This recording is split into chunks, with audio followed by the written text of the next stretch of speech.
Good.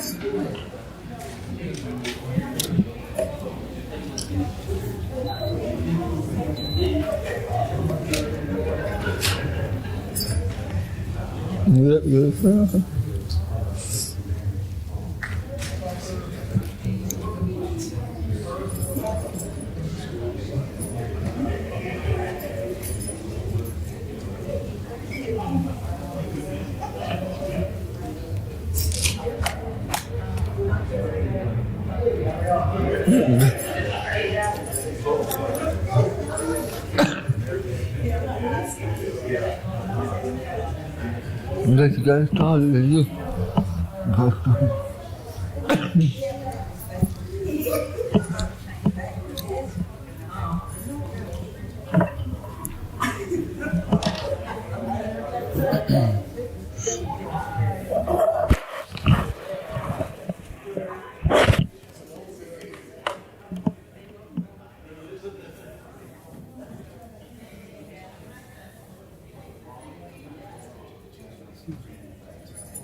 Good morning.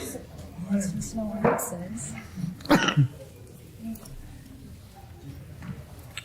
Good to see everyone with us this morning. It's time to begin. Any prayer requests we have as we get started here this morning?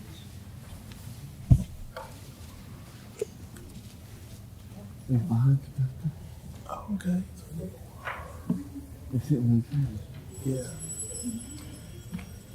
We start over, that was before the bell, so none of that counted. So it's Romans 4, wasn't Heard the bell there now, so it's official. So it is time to begin. Welcome, good morning, good to see everyone. Any prayer requests as we get started this morning? Need to remember specifically. Ashkelon. Well, need to pray for my wife. I have issues. I've been involved with children. Not able to You said for my blood sugar. for Ida, okay, her blood sugar will stabilize, okay? Others?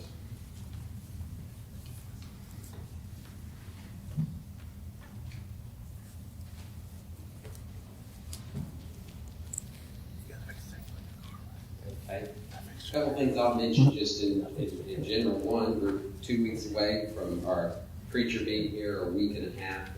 I think he'll be here the Wednesday night, the first. That will be the first time he's with us, but we'll start preaching for a couple weeks as we have a seminar also.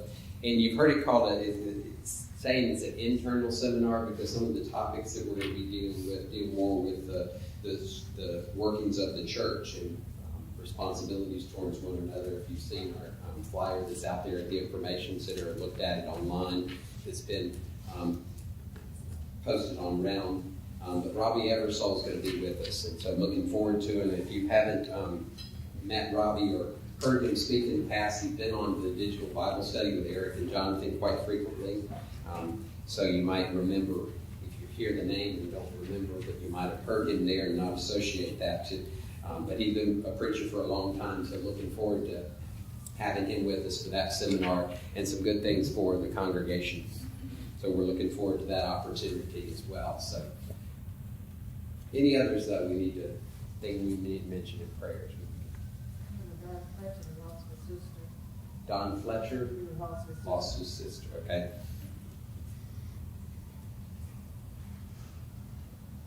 Okay. All right. If you bow with me, and we go to God in prayer. Dear Heavenly Father, we are always thankful for the opportunity to come before your throne. Taking a moment to pause and understand who we're speaking to, recognizing you as the creator of this universe, the sustainer of life, the one that provides all blessings to us as humans in this world, from all of the physical things that we have on a daily basis that sustain our lives. We pray that we might have a mind and spirit about us that is appreciative of all of those material things that you provide in our lives, knowing that they're not only a blessing to us, but they're enjoyment for us as well. What wonderful blessings that you provide to us. We know that the spiritual blessings that you had in the eternal plan from the beginning, that we have as a part of your being a part of your body, are so wonderful. Knowing that you plan to send your Son to redeem mankind to you, having a great love and desire to do that when we were in a state of not showing love towards you. We're so thankful for your love and mercy to send your Son to fulfill that plan and his willingness to do so. We know because of that plan, Christ being sacrificed, and he established the church, and we're mindful of the great benefits and it is to be a part of the church. Great benefit it is to be part of such a support structure that you provided for us, such a family that you provided to help us through difficult times, help us to celebrate those wonderful things that happen in our lives. We're mindful this day of members that are a part of the body that are struggling. We know of Ida and her struggles with the blood sugar and things and the complications that can cause of not being stable. Pray that the doctors might figure out ways to help that be stabilized and she can move forward without as much difficulty. We're also mindful of many others continuing to deal with health issues, that you will continue to be with them as they need your strength and support, but also that those that are caring for them and those caregivers with them will continue to have strength as well for everything that they're going through. We're mindful of also Don Fletcher as he's lost his sister. Losing a loved one in any way is never easy. Pray that you will be with him. Pray that he can turn to you for comfort and that we might support him through this as well. We're mindful of the congregation too as we face changes, as we bring in a new minister. Pray for our continued support for him and unity for the congregation as a whole, because we know that we're unified on Christ and we are so thankful for that possibility. We're so thankful for the church and the perfect nature of the church. Knowing we're still humans that make mistakes, but your design for the church, if we implement it and work, strive towards it, can be that perfect entity that you want it to be. We're mindful also of our seminar that is coming up as we consider things again, continuing to learn from your revelation to us, that we will continue to be mindful of that. We'll take opportunity to learn from the lessons that are provided for us. Again, things that can help us as individuals, but also as a body here serving for you and serving in this community, that we can be that reflection of who we are for you, and that people will be drawn to you, that we share the love that you have for those that are still lost in this world. We're so mindful of the lost in the world, that it's something that we need to keep before our forefront, so that every day that we live, that we have opportunities to share Jesus with them, understanding how it changed our lives, and that we can invite them to that invitation that's always open to them, that they may become followers of you and be obedient to the gospel as well. As we study this morning, pray that you continue to be with us, to understand you deeper, and we can be that example that we need to be in this world that we live in, that is striving so often to go against you or not put you in this forefront of their lives. Continue to be with us. We know it's all possible again because of Christ, his sacrifice, his blood that was shed on the cross, and it's in his name that we pray. Amen. Amen. All right, we've been going through what we call apologetics, and some of the lessons have been, I know, a little bit detailed and tedious and some of that.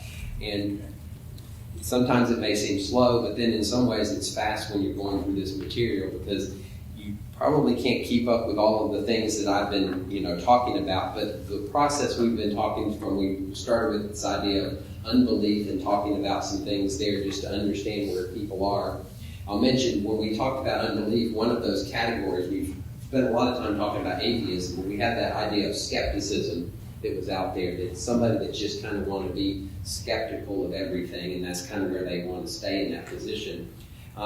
Faulkner University does a lectureship once a year, and they're going to, I think it's, I'll look it up since it's a little ways off, but I think it's October. And they're going to actually have a debate, and there's a renowned skeptic. He actually publishes, I think it's the editor or publisher of the Skeptic Journal that's regularly put out there, whether that's in print or online now. But there's somebody, you imagine there's a magazine, Skepticism, and that's what people want to be a part of and listen to somebody that writes with that kind of an idea behind them all the time. But there's going to be a debate with this particular skeptic, and so evidently if you want to call someone renowned, and kind of sad that he would be renowned in such an area of field, but he's going to debate Kyle Butt. And Kyle Butt works for Apologetics Press, one of the authors of the particular book that I've used as a source here. But as part of the Faulkner lectureship, it's going to be about a 2-hour debate. And it's going to be about the existence of God, okay, from the skeptic's side to a Christian perspective on that. So there's going to be a debate. I think it's actually going to be like a Wednesday morning as part of the lectureships. You know, they're at a lot of different times. So I'll keep you up to date on that. There may be actually an online way to be able to participate and watch that if you're not able to go to Montgomery, Alabama to participate in it live. But they are inviting anybody that wanted to come over there for the lectureships as a whole, because there will be many other good speakers that will be coming to that lectureship, and that's over in Montgomery, Alabama. But just thought I'd bring it up since it's a common enough topic that they thought on their campus as a Christian university, they wanted to present this material and listen to a debate regarding that so that they could hear that perspective and a defense of the Christian perspective versus some of the arguments that a skeptic might raise. So we move from unbelief, and we're now in a section that's called talking about the existence of God and how important it is to value the existence of God. And yes, we can draw that from the Bible, and we readily do that as we study through the book of Genesis. We spent one lesson in here, I know, talking specifically about the things that we learned about God just in the book of Genesis. And you could have just stopped with Genesis chapter 1 and what we learned about God. So it is about God. The Bible is revealing that to us. But we're looking at some of the things within the world structure that help us also appreciate God. In this particular lesson, we started with the idea that man is religious, and touched on that numerous times in here, but it's how important that is, that even outside of religion, talk about the probability of it actually happening, that people would have just come up with the idea of religion, made it up, that the mind doesn't really work that way, that the mind really just processes information. It doesn't come up with new concept like religion is, or that idea of worshiping a higher being, and the ideas that you would come up with a singular God versus multiple gods that we see throughout history and mythology and those types of things that are representative of many types of gods. That idea that being religious, as we came down to that conclusion, and they kind of leave it out there, that it's this innate thing, that it seems like that it is in man, which God could very well create us because we are created in His image, that we would want to worship Him. And as we mentioned in our first lesson about unbelief, we've got to start forcing that kind of an idea from our conscious, from our mind, to get to these points of deep, if you prescribe to some specific area of unbelief that we talked about, or just an area where you push God out of your mind. And it's sad that people want to do that, versus lending themselves to a better understanding of God and trying to figure out who He is in their lives. So that was that idea. Man is religious, and so why is that? But because of the existence of God. Second part we'll go into cause and effect. Okay? Cause and effect is something that's very important. Okay? Hebrews chapter 3 verse 4 says, every house is built by someone, but the builder of all things is God. So case open and shut, right? We're told the information that we need, okay? Everything's built, okay? Everything was built by God. The builder of all things is God. So, again, it could be as simple as we can read that verse and you just say, well, yeah, that's it. the case is closed. God created everything, we know that, and we could just move forward. But that's not what the world wants to do. The world wants to get involved in it. But you can use these types of arguments when you start cause and effect. And this is what it says. When you see a house, what do you think? What's the verse tell us? Has a builder. Has a builder. Someone, is the word in the verse, someone built it. Someone built it. You look at a house and you just think someone built it. And that's part of that. Now, cause and effect, though, when you actually start talking from a scientific aspect, okay? What is the relationship between a cause and effect? How do you articulate that to understand causes and effect? For every effect, there's a cause. Okay? For every effect, there is a cause. Have to be a little more specific in that. Okay? Because it's got one word that has to go there with the cause. It's got to be an equal and adequate cause, right? Okay? If the example that a lot of times we'll talk about is you see an elephant, okay? And a force, an effect to move an elephant, okay? What's it going to take? You know, all those little bugs that fly around or into elephants, they don't move it, do they? Not unless it wants to move, okay? That's not adequate, okay? Not equal to the size and immensity of an animal like that. So when you think about causes and effect, you've got to think about their relationship. And a lot of times, you know, when you're a child, a lot of times there's an effect that's happened, right? And when you were a kid, you didn't put those two things together. What would you try to do? You give a reason. You give a cause, right? Were the causes very accurate? Were they adequate and sufficient to what actually happened? You know, this is broken.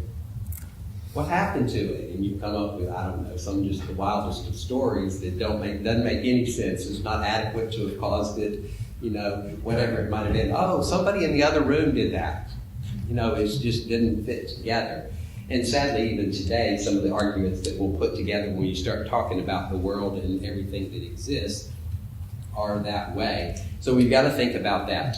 You know, there's actually a doctor, somebody that's named Dr. Robert Jastrow, and he observed the notion of cause and effect. He says it's with witchcraft, okay, or without the cause. Let me start over here. Without cause and effect, okay, you're not dealing with science, you're dealing with witchcraft, okay? So he truly believes cause and effect is so important that he thinks outside of that, we can't really explain things. It's just mystical. So cause and effect is a very important thing, okay? Now, the universe exists based on cause and effect. There could be three reasons, okay? Three main reasons the universe could exist. One, it could be eternal. Okay, so that's a proposition that's out there, that it is eternal. Second is that it is not eternal, rather it is created from nothing. Okay, option number 2. So first, eternal. Second would be it's eternal. Not eternal, I'm sorry. First is eternal, second is not eternal. And if it's not eternal, then it was created out of nothing.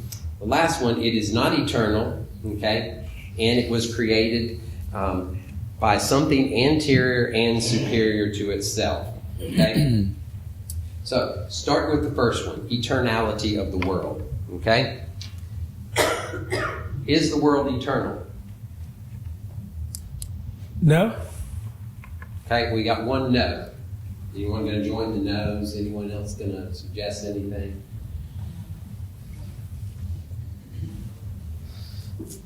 What might you think about if you're going to say the world is eternal, okay? What scientifically might you think that would go against that? Okay? The Big Bang Theory, okay? The theory of it just begins stating that it hasn't always been, okay? So inherited even their argument, which we would claim is not accurate at all, it's a theory and a very poor theory in its creation because of the amount of assumptions it takes at the beginning, but they're already saying there's a beginning. Even short of actually describing what that was and saying it was a big bang, if they try to date the world, which they do, right? They talk millions and billions and they date the world. If they're dating the world, what are they saying? what's inherent in that particular line of thinking. There is a time it began. They're not even, in science, they're not even trying to claim the fact that the world is eternal, that it's always been. They're stating the fact because they're trying to go back and figure out when the origin was, whether they prescribe it to be millions or billions of years ago, but because they're trying to date everything and go back, they're saying it started at some point. So they're not even claiming that it's eternal. So science doesn't even believe that particular argument that the world is eternal. Now, the second one, it created itself. That idea that it's not eternal, but it created itself goes along with the idea that we have a Big Bang. And there's one of the theories that they're going to, okay? What did it create itself from? Nothing. Okay? Has science found any way to create anything from nothing? Nope. What does science call an area when they take and they have nothing in it? Okay, a vacuum. Okay, and what do they expect to happen in a vacuum? Nothing. And outside of a true vacuum, you can talk about even just a sterile place. Okay, the point in it being sterile is that there's nothing there. So that nothing's going to grow, nothing is going to happen. It's that type of an environment. They know nothing's happening out of it, but then they'll come back to this and they'll go, well, it's going to be created, and we're going to start talking about big bangs, but big bangs start with something, right? How many fires do you start with? Nothing.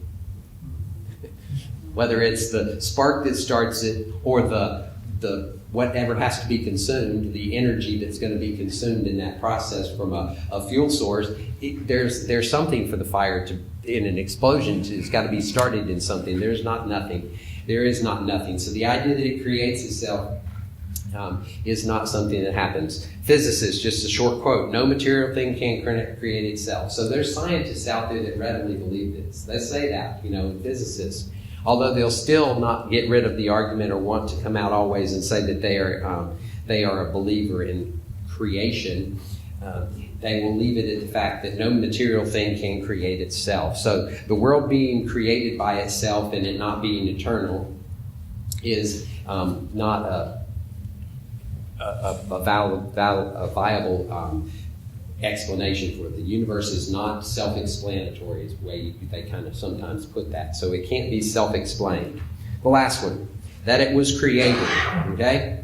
Does that fit within the laws of cause and effect?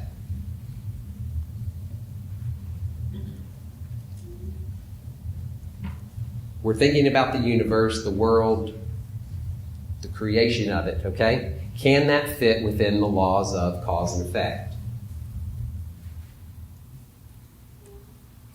If we think from the law of cause and effect, think about what we're talking about, the effect, right? We think of the effect. How big is the effect that we're talking about?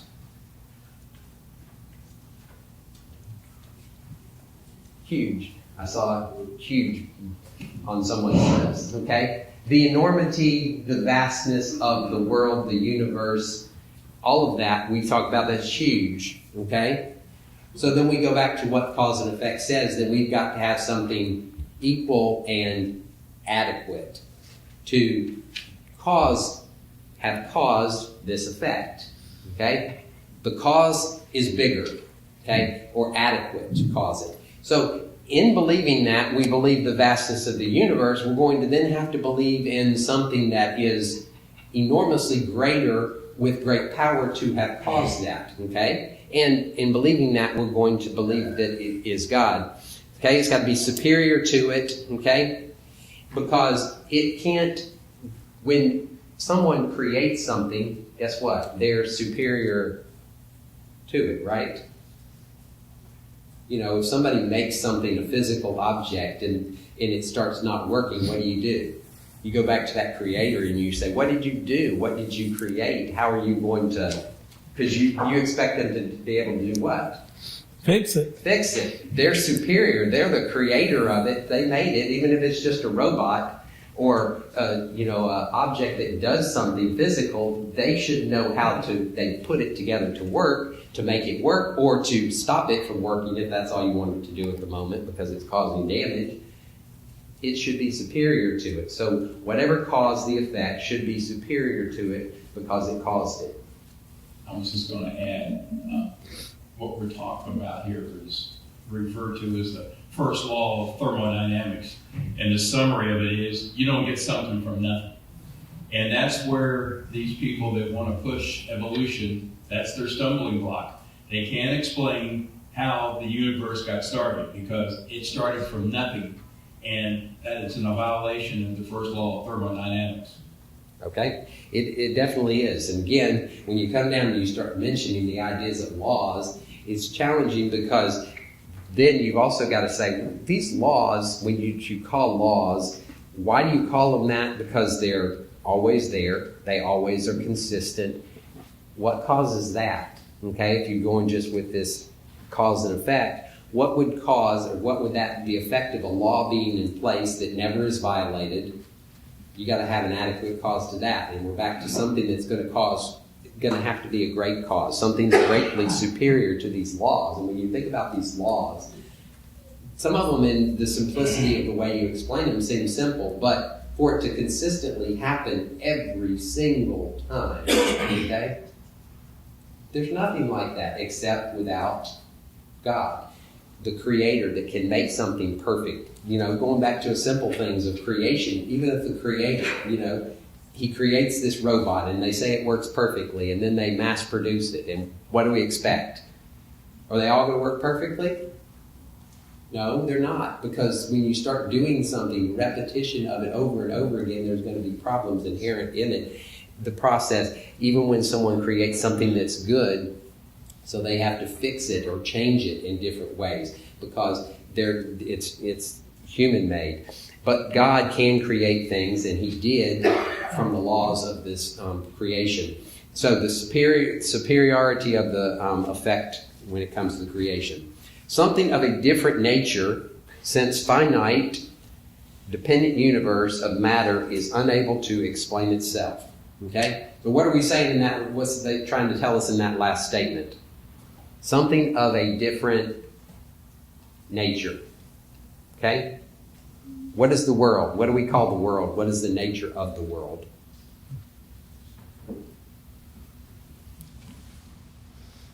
It's temporal. Okay, it is temporal. That would be one way to describe the world. Okay? Go back and let's think about the world from creation.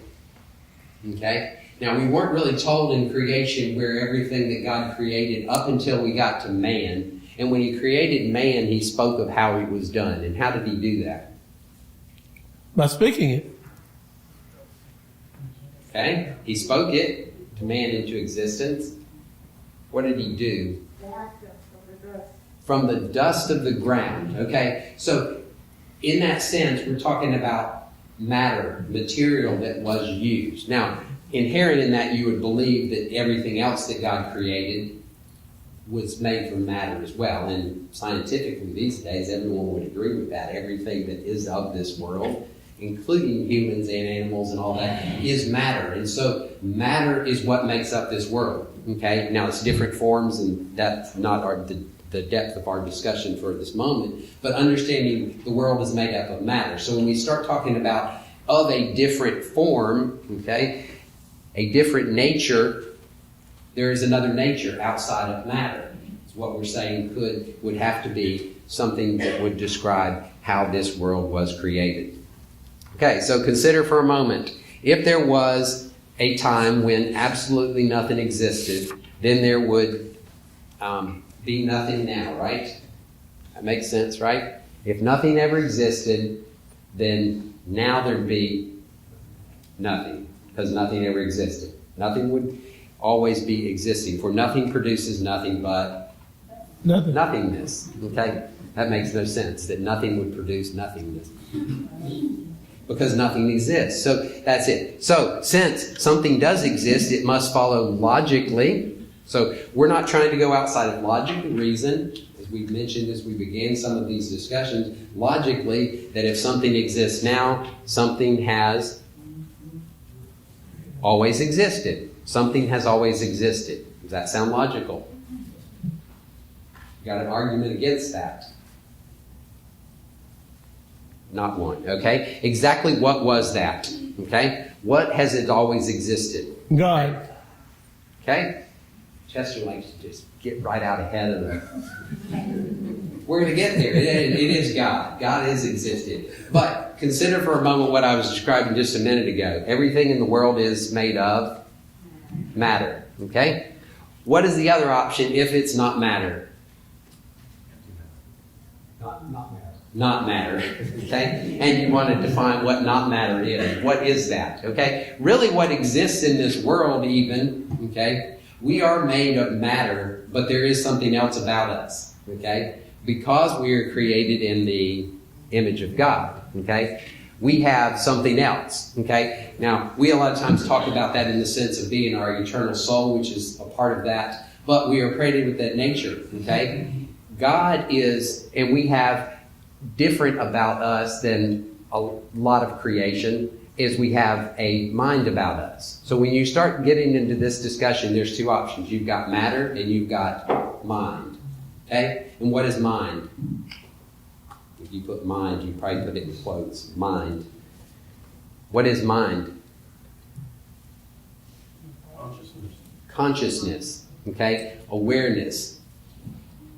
Goes a lot deeper than that. Just it's the creativity, the ability. Now, again, the mind we have is different than even the minds that animals have. Although animals have some innate mind in them and thinking and understanding of what they are. You know, there's things, besides we talked about that innate thing of being put into us, the idea that we would be religious, but there's innate things that we know that you're never taught. Okay? And when you think about it, some of those, you know, who taught you, other than when you got to somebody who tried to teach you that you already knew it, they tried to teach you in geometry, okay? The shortest distance between point A and point B is what? A straight line, okay? When did you actually learn that? You probably didn't even speak, okay? If you saw something across the room, how did you go to get it?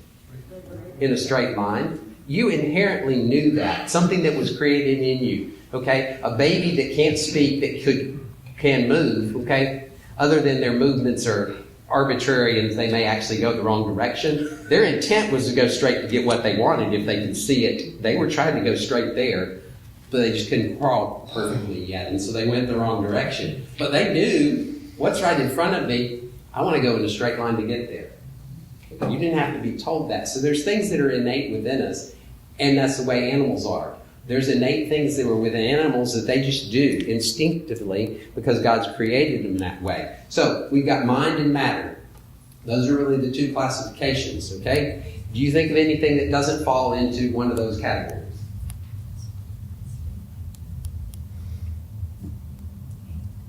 Okay, I won't let you think too long because there have been...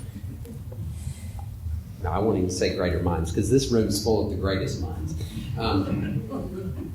There have been a lot of people that spent time thinking on that and they haven't come up with it. So, the argument, everything that exists is either matter or mind. Hence, if everything's either matter or mind, one of the two must be what? What word am I looking for there? Word we've already mentioned. We got two things, matter and mind. Okay? We've already spoken a lot more about matter than we have mind, okay? But because there's the two of them, okay? Hence, either one of those must be something. Eternal. Eternal. We're back to that word. We mentioned already in the idea of trying to describe the word, we could say it's just eternal. We decided there's reasons that can't be. So, we're looking for something else. Now we've got another option, mind and matter. Matter's been shown it's not eternal. Mind must be eternal. Okay, that's the argument here. We're trying to, I say argument to use it in the sense of logic here. So, either mind or matter must be eternal. Okay? But we've already shown that matter is not eternal, so therefore mind is that is eternal. The mind, the original cause, is identified as the God of the Bible.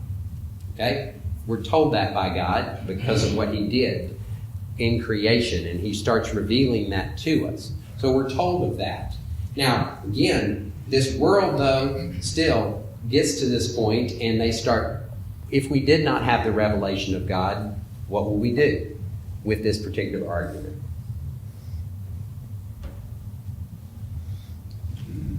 Can we make this particular argument without the Bible? Nope. Does science make this argument? They actually do. Okay, science doesn't shy away from this argument. Okay, they'll get to the point, and what do they stop? They don't say the God of the Bible, the one true and only eternal thing that exists, but they get to the point and they start talking about a what? What words do they use? Intelligent designer, a superior creator, or something, and they fall short of. Some of them will use the word creator. Something. There'll be something that they want to do. They're defining mind here that was eternal before matter came into existence, is what they're trying to describe. Now, again, the reason they put off the idea of what's revealed to us in Scripture by God, and again, God wanted to do that for us, again, for his love and understanding of who we are, because he knew our nature as humans, what we would need to help us in this world. He wanted to tell us who that was, so that we could thank him for it, praise him for it, give him honor and glory for what he's done for us in establishing this world. So he tells us that. But in scientific world, they would still agree with the fact that they get to the point where they're going to have something outside of matter to create matter. And they would, they're still on trying to find something outside of God that could do this, and something that's always existed, which they're not going to, but they think of that. In this particular one, it's one of the ways that they use write these particular books, is they like to go through and they will quote, not, it'd be great, we've got wonderful preachers in the Brotherhood who can teach on this material, and you could sit there and you could quote, Brother so-and-so said this, and Brother so-and-so said this regarding these particular matters. But what they like to do with these is they like to go through and they like to quote scientists, and they like to quote this evolutionist. And when you get to this particular section in the book, you can go through and they've got, they mention quite a few different people. And I don't know all of these names, okay? But George Gaylord Simpson, they particularly quote, and again, using these from the standpoint of understanding the particulars regarding these men. There's an evolutionist, and he's talking about spontaneous generation. He says, does not occur in any known case. Okay? He says there's no scientific evidence for that. So it's not from a Christian perspective that we're arguing. These are scientists out there. So he's talking about spontaneous generation. He says it does not occur in any case. And this isn't new information. This is back in the 50s. They were already saying this type of thing. There's an evolutionist estimating the probability for the chance of formation of the smallest simple living organism known in this. Okay, it's 1 to the 10 with the power. You remember those powers, 10 to the second power and third power. He writes down the 10 here, and he writes down 340 million. That's 340 million. Okay, that's a large number. 300 million zeros there, okay? That's the probability of it. Very staggering figure. The entire universe mentioned by Carl Sagan, okay? The estimated chance of life evolving on Earth is 1 to the 2 billion. 10 to the 2 billion.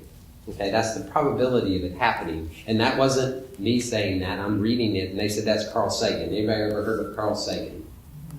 Few of you have heard of Carl Sagan. He used to be one, I think he did some of those, he was mentioned or did some voiceovers over some of those, what they would claim to be scientific type programming that they tried to, but he was mentioned. But he was a renowned scientist, and he's talking about how hard it would be. Now, just consider for a moment, He said it would take 6,000 books of 300 pages each to write that particular number. 1 to the 10 to billionth, okay?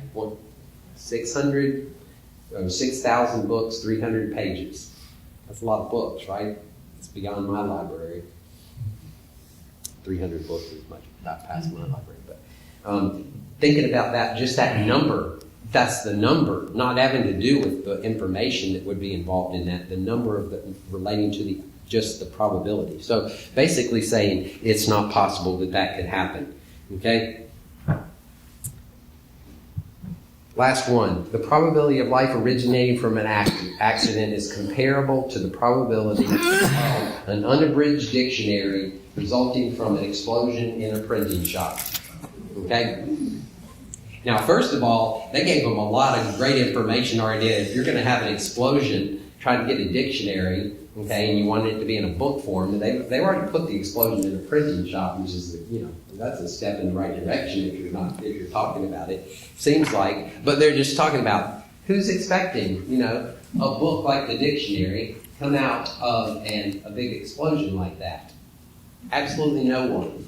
So they sometimes relate these things to ways they'll try and explain them to us, an individual. And again, that was a scientist. His name was Edwin Conklin, a Princeton professor, coming down with these things, that the probability of these things that they're trying to propose is not. And it's interesting when you start talking about probability, because probability, yes, it's probable, but when you actually talk about probability, it's pretty predictable in the sense. And now, yes, when you flip a coin, if you flip it 100 times, what's the probability you're going to get heads and tails?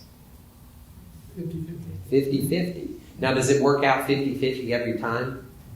No, but it's pretty close. So there's that little margin of error, but it is based on probability, and that's a simple thing. When you get out to anything that will be so much more extremely complex, it's interesting how that occurs. You know that probability of having the same birthday as someone in a group, what's the probability of that? 1 in 365. Not 100, 360. No, It's actually 1 about, in 365. in a group, it's actually about 1 in 25. So if I went around, typically in a mixed group, you could ask, if you asked 25 people, you would actually come up with the same birthday in just 25 people, which sounds like it shouldn't happen, but probability-wise, okay, that's actually another probable thing, which doesn't seem like would be very common that would actually happen, but you can actually find someone with the same month and day of birth in 25 people. Kind of interesting. So probability is something they do, but again, that's all based in mathematics and that. So cause and effect has lots of explanations or that particular law helps us understand who created this particular universe. The mind of God was that original cause. Now, another explanation you can use when you get into this particular is the idea of purposeful design demands what? I got a hand over here. Sorry, Bill. I was going to comment about one of the statistical processes. The guy says it was equivalent to probability of a tornado going through a junkyard and you wind up with a 747. And you can't get much more removed from that. Absolutely. There's things that, that's how they want to explain the creation of this world, which just doesn't make any sense. And it really goes into this argument another way to help us understand God is design. Purposeful design requires a designer. That's a state, and that's where we began this lesson in Hebrews there. That idea. Everything was made by something. Okay, a house was built by a person. We readily admit that. This world and its existence, the universe, it had to be from a design. Deduction is commonly made that order and useful arrangement in a system suggests intelligence and purpose on the part of the originating cause. Okay? The universe, was it planned or accidental? Planned. Planned. Okay? Planned. How do you know that?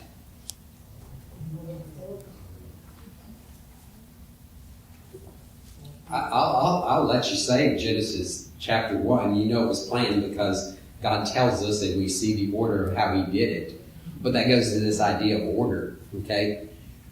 We know from the beginning in Genesis where we studied how God did it in 6 days, at least how he explained to us how he did it, okay? I also always like to throw in, people want to go back to the book of Genesis and go, I really wish God had given us more detail on how, he did that, okay? And I have trouble with my own mind and processing information and doing that and dealing with it on the level that it is as a human mind, okay? Can you imagine the mind he would have had to have given us to understand that creation? Our minds don't work like God's do. His mind. He gave us what we could use and function with, okay? And they tell us we don't even use but a portion of our own minds, right? You can imagine, so we're not smart enough to understand the things of God in a lot of ways. Now, we're smart to understand everything that he's revealed to us. We can understand that. But there's certain things about mind creating matter that we're not ever going to be explained because we think in relation to what? The created laws of the nature that we live in, the world that we live in. We think in that way. We think in the terms of gravity and matter and all the things that are around us and making things. We don't think like God does, so the explanation of creation would be very difficult. Brent? Going back to God revealing it, if God didn't reveal it, like Arjun quoted Ezekiel, was it Ezekiel? What? Yeah. Ecclesiastes, God put it in an innate nature in us to seek him. God gave us a choice, either seek him or we would make up our own gods, just like a lot of the Norse mythology and things like that. So even if man would always know there's something bigger. So he'd either find God as he revealed himself to us, or we make it up. Okay? Yes, we're going to seek it out, figure it out. Thankful to God that he provided a revelation to give us this insight to it. But outside of that, again, when I said is it designed or accidental, okay, we don't have to have the Bible in Genesis chapter 1 to say it wasn't accidental, it was planned. Again, cause and effect, we're going to come back to say this much design, this much organization, guess what? It had to be planned, okay? Start with the universe, the astronomical laws, okay? When you launch a rocket, okay, and you want it to land somewhere, what do you actually launch it towards? Space. Space, that's the start, okay? But what do you actually launch it towards? You want to land on the moon, do you launch it towards the moon? Actually, no, okay? You might launch it to where the moon is going to be, right? You launch it to where the moon's going to be when you're going to get there, okay? Can you do that? I can't. I couldn't. Remember, if you've ever watched any movies relating to that, the number of people that sit in a room with computers and doing stuff, doing all kinds of math to figure out how to get there, okay? And this is the math that most people don't want to do, okay? There's very few people that want to do this kind of math on a regular basis, right? You can't. This is not simple stuff to figure out. I want to hit the moon, okay? If I had a moving target at the back, if I wanted to hit the bullseye on the target at the back, what are the chances I'm going to do that? Somebody said none. I was curious what confidence you had in me hitting the bullseye on the target at the back, okay? Doesn't matter what I'm using, whether it's a dart or a gun, or you think it's none, but there's probably slightly higher than that, okay? I'm giving myself a little bit of credit. I can hit the bullseye when it's not moving, okay? It's moving, chances of me hitting it or not. Because what is going to move it? Well, first it's going to be sort of random. It could be put on something mechanical that could move it. And so if I spend enough time, I could do some math, right? I could time it. It takes 3 seconds to go over to this way and come back to the middle, so it's 3 seconds. But then what I got to know? how fast I throw this particular object, and then I've got to always throw it at the exact same speed for it to then reach there by the time it, it's just like those, putt-putt golf. You're sitting there going, I'm going to get it when it swings back down. I'm going to hit it right between that, in that little windmill. What do you usually hit? You hit the windmill part. It doesn't go.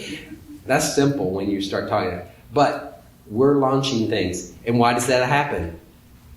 Why is that possible? Do those scientists sit around and go, this is possible because of God? They don't. First, all that math doesn't work without God. Okay? Jed doesn't like math, but he has to appreciate that math was created by God. So still, he doesn't like it, but it exists in this world for a purpose, because there's so many great things that we have in this world that we're able to do because of that. Those things that happen. Who's seen a solar or a lunar eclipse? Did that accidentally happen? Why? First, it didn't accidentally happen. God created it the way everything works. But you didn't accidentally see it because you knew it was coming, right? They told you it was coming, right? Don't they always tell you about those events coming up, an eclipse? They're telling you, and the ones that are, I don't recall the ones that you had to, you remember it was not too many years back with those little glasses that you had to have or make that special thing to be able to look at what kind of eclipse was that one? Y'all know as well as I do, I can tell. The one you didn't want to look straight at because it could hurt your eyes. You had to make a special device, but we all knew it was coming because it was predictable. Because again, all the things in creation about the planets and the way they move, they were designed and planned. And not only were they designed and planned, they are consistent in what they do. They're there. We didn't launch to the moon and it not be there when we knew how it was moving. We calculated it, and it's still doing it the same way from creation. God set these things in place. We can't make mechanical things that do that. So again, it helps us understand that idea of those things. That is the second bell. So we're going to have to stop there. We'll have some more discussion in this idea of design and designer on Wednesday night. So, all right, we will dismiss so we can get ready for worship.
Stop it.